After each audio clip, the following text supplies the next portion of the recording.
A very good morning to you and welcome to the Morning Outlook Report. I'm Rachel Jones reporting live from Kalkine TV Sydney studios. Now, the Australian share market is set to open lower this morning. According to the latest SPI futures, the ASX 200 is likely to open the day 10 points lower or 0.15% lower. Yesterday, the Australian share market finished in negative territory despite lifting slightly higher in the afternoon session. At the closing bell, the S&P ASX 200 was 0.2% or 12 points lower at 7,292. Across the sectors, 4 out of 11 closed in the red. Energy was the worst performer, down 3.4%, followed by financials and industrials. Meanwhile, healthcare was up 0.8% as the best performer. Now, moving on to some local business news from this morning, and AMP has announced its delisting from the New Zealand Stock Exchange main board.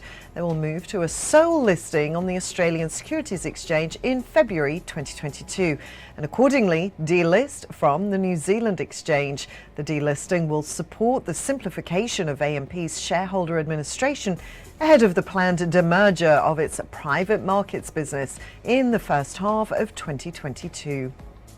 Leading AI software and solution provider SenSen Networks has secured a deal to supply automated number plate recognition solutions to the Queensland Revenue Office.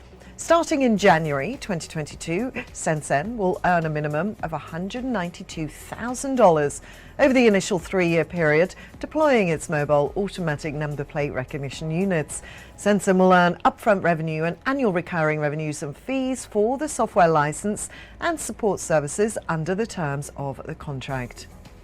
And Telix Pharmaceuticals and Nantes-based Atomico today announced that a first patient has been dosed in a phase 1 study of TLX 250 CDX in patients with non-muscle invasive bladder cancer in France. Well, now it's time for a very short break, but stay tuned for more news set to affect the trading day. I'll be back soon.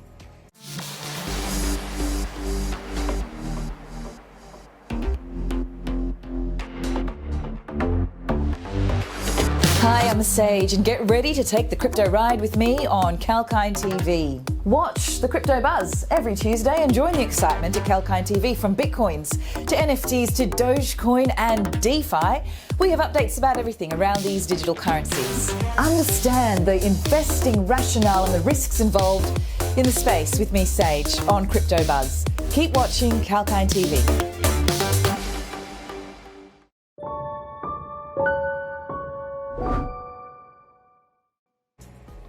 And welcome back to the Morning Outlook Report. Let's take a look at overnight trade on Wall Street. Well, the Dow Jones ended down 1.23%. The S&P 500 was down 1.14%. And the Nasdaq settled 1.24% lower. US stocks plummeted due to rising Omicron cases and a likely blow to a $1.75 trillion domestic spending bill, with oil prices slipping by over 3%. MSCI's gauge of stocks across the globe fell 1.55%. On the other hand, amid rising COVID-19 cases, the World Economic Forum postponed until mid-2022 its annual meeting, which had been due to take place in Davos this January coming. Oil prices fell amid concerns that the spread of the Omicron variant could dent demand for fuel. WTI fell 3.1% to $68.23 a barrel. Brent was at $71.70. That was down 2.48%.